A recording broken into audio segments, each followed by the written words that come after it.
सरोज का खिलना। कड़ाके की ठंड ने पूरे भारत को अपने आगोश में भर लिया था। बहती सर्द हवाएं वातावरण को और भी ठंडा कर रही थी। प्रकृति का स्वभाव परिवर्तनशील है। समय के साथ इसका बदलता स्वरूप आसपास के दृश्य भी बदल देता है। मौसम की दृष्टि से भारत को अत्यंत समृद्ध देश कहा जाता है। इसका एक छोर सुप्त भावनाओं की तरह बहुत ठंडा है, तो दूसरा छोर अपने आंचल में गर्माहट समेटे है। कन्याकुमारी से चलने वाली गर्म हवाएं कश्मीर तक पहुंचते पहुंचते जहां अपनी तपिक खो बैठती है, वहीं कश्मीर से बहने वाली सर्द हवाएं दूसरे छोर तक पहुंचते हुए छिन्न हो जाती हैं। यही कारण है कि ऋतु परिवर्तन का समय लगभग एक समान होते हुए भी भारत में विभिन्न स्थानों पर इसका प्रभाव भिन्न भिन्न हो जाता है। हैदराबाद भारत के उन शहरों में से एक है जहां सर्द गर्म हवाओं का मिलन वातावरण का सुहावना बना रहता है। लेकिन इस बार की सर्दी ने यहाँ भी लोगों को गर्म कपड़े पहनने के लिए मजबूर कर दिया था। मौसम की ठंडक उंगलियों के पैरों पर अपने निशान छोड़ रही थी। शरीर की ठिठुरन टूटने के आसार नहीं थे। कई दिनों तक सूरज के ना दिखने से अपने अपने घरों में दुबके हुए लोग आग की तपिश से जैसे तैसे काम चला रहे थे। ऐसे में एक दिन सूरज का बादलों के पीछे से निकल आना अन्य लोगों के साथ साथ वरदा सुंदरी के चेहरे पर भी मुस्कुराहट का कारण बन गया। मार्ग में आने वाले हर अवरोध को भेदती हुई सूर्य किरणें इस सुंदर शहर की ठिठुरन तोड़ने लगी। वरदा गर्भवती थी। 9वां महीना चल रहा था। डॉक्टर ने संतुलित आहार के साथ साथ आराम की सख्त हिदायत देकर उन्हें कक्ष तक सीमित कर दिया था। यह बात वे जैसे तैसे भूल भी जाती, लेकिन अघोरनाथ डॉक्टर से भी 2 कदम आगे थे। उन्होंने उसकी हिदायत अच्छी तरह से गांठ बांध ली थी। वे जब तक घर में रहते वरदा को बिस्तर से उठने नहीं देते। स्थिति को देखते हुए उन्होंने एक परिचारिक भी रख ली थी जो वरदा के सारे काम स्वयं कर देती। धूप थोड़ी और खिली तो सिर उठाकर आकाश की ओर देखते हुए फूलों पर भंवरे मंडराने लगे। चिड़िया चहकती हुई अपनी खुशी प्रदर्शित करने लगी। वरदा कक्ष की खिड़की से इस दृश्य को एकटक देख रही थी। अन्य पशु पक्षियों की तरह धूप का फैला हुआ आंचल उन्हें भी अपने में समा जाने के लिए आमंत्रित कर रहा था। वरदा को प्रकृति से बहुत लगाव था। बचपन में उनका अधिकांश समय बाग में आम तोड़ते या नदी के बहते पानी में पैर डालकर अटखेलियां करते हुए बीतता था। घास पर नंगे पैर चलते हुए उन्होंने तब न जाने कितने रास्तों को नाप डाला था। चिड़ियों को दाना डालना, बकरी के बच्चों को गोद में लेकर सहलाना, सखियों के साथ झूला झूलना, सावन की बारिश में भीगना, कितना कुछ था जो उनकी यादों का हिस्सा था। वे दिन कितने निर्मल, सुहावने और अमूल्य होते हैं। न खाने की चिंता, न जिम्मेदारियों का बोझ। पहाड़ी नदी की तरह बिल्कुल अल्हड़, मस्त जीवन के हर रंग को छूकर बह जाने वाला। वे दिन भला अब कहाँ। वरदा ने ठंडी आहें भरी।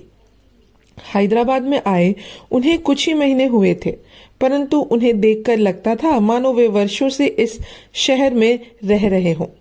शुरू में परेशानियां जरूर हुई, परंतु धीरे धीरे सब स्थिर होता चला गया। यहाँ के आबो हवा ने उन्हें जल्द ही अपने रंग में रंग लिया था। कॉलेज में नियुक्त होकर अघोरनाथ अध्यापन करने लगे, जबकि वरदा ने गृहस्थी का दायित्व संभाल लिया। दोपहर हो चुकी थी, लेकिन अघोरनाथ अभी कॉलेज से लौटे नहीं थे। वरदा उन्हीं की प्रतीक्षा कर रही थी। शायद कोई काम पड़ गया होगा। यह सोचकर उन्होंने अपना ध्यान आंगन में चहकते पक्षियों की ओर लगा दिया। उनका मन ताजी खिली धूप में बैठने के लिए बार बार मचल रहा था। अतः शॉल लपेटकर वे बगीचे में रखी कुर्सी पर जा बैठी। धूप का स्पर्श पाकर उनका सुस्त शरीर ताजगी महसूस करने लगा। मनोभावों को कविताओं के रूप में कागज पर उतारने का सिलसिला यौवन की दहलीज पर पैर रखते ही शुरू हो चुका था। विवाह होने तक तथा उसके बाद भी वे ना जाने कितनी भावनाओं को स्याही का रंग दे चुकी थी, लेकिन जीवन की आपाधापी के चलते पिछले कुछ महीनों से उन्होंने अपनी लेखन प्रवृत्ति को किसी कोने में दबा दिया था। कितने दिनों के बाद आज फिर कुछ लिखने के लिए उनका मन मचल रहा था, इसलिए अपने साथ वे डायरी और कलम भी लेती आई थी। एक बार कलम चलना शुरू हुई तो अबाधी गति से निरंतर चलती रही। फिर ना खाने पीने का होश रहा, ना ही कंधों से सरक चुकी शॉल का, मानो वे अपने सारे दबे हुए भाव कागज पर उतार देना चाहती थी। सहसा कंधे पर हाथ का गरम स्पर्श अनुभव हुआ और कानों में स्नेहयुक्त आवाज गूंजी। इतनी ठंड में तुम यहाँ क्या कर रही हो वर्दा? वर्दा ने चौंक कर आवाज की दिशा में देखा। पास खड़े अघोरनाथ मुस्कुराते हुए उन्हें शॉल उड़ा रहे थे। धूप ढल चुकी थी, सूरज बादलों के पीछे छिपने की तैयारी कर रहा था। लिखने में वे इतनी तल्लीन थी कि दोपहर कब संध्या में बदल गई इसका उन्हें आभास तक नहीं हुआ था। आप कब आए? वर्दा ने हड़बड़ाते हुए पूछा। जब तुम सुध-बुध खोकर लिखने में मग्न थी, लेकिन तुम्हें यहाँ नहीं आना चाहिए था। बाहर कितनी ठंड है। अघोरनाथ ने प्रेम भरी झिड़की दी। मुझे घुटन महसूस हो रही थी, इसलिए मैं यहाँ आकर बैठ गई। आप जानते ही हैं मैं कमरे में बंद नहीं रह सकती। इससे स्वस्थ होने के बदले मैं और अधिक अस्वस्थ हो जाऊंगी। मासूमियत भरा जवाब सुनकर वे हंसते हुए बोले, मैं तुम्हारी प्रकृति प्रेम जानता हूँ, लेकिन क्या करूँ, डॉक्टर ने तुम्हें आराम करने के लिए कहा है। चलो अब अंदर चलो। अघोरनाथ ने उन्हें कमरे में ले आए और बिस्तर पर लेटाकर पास ही बैठ गए। तभी उन्हें वर्दा के हाथ में चिर परिचित डायरी दिखाई दी। उन्होंने उत्सुक होकर पूछा, क्या लिखा है आज? मन में कुछ पंक्तियां उभर रही थी, उन्हें बस ज्यों का त्यों कागज पर उतारा है। वर्दा, तुम जैसी समझदार, विचारवान, स्नेहयुक्त पत्नी पाकर मैं संपूर्ण हो गया हूँ। तुमने मुझे एक नया ध्येय, एक नई दिशा, एक नई सोच दी है। मुझे विश्वास है कि हमारी संतान में तुम्हारे इन संस्कारों का प्रभाव अवश्य पड़ेगा, ठीक वैसे ही जैसे अभिमन्यु में हुआ था। तुम इस शिशु के लिए सुभद्रा बनोगी। अभिमन्यु? सुभद्रा?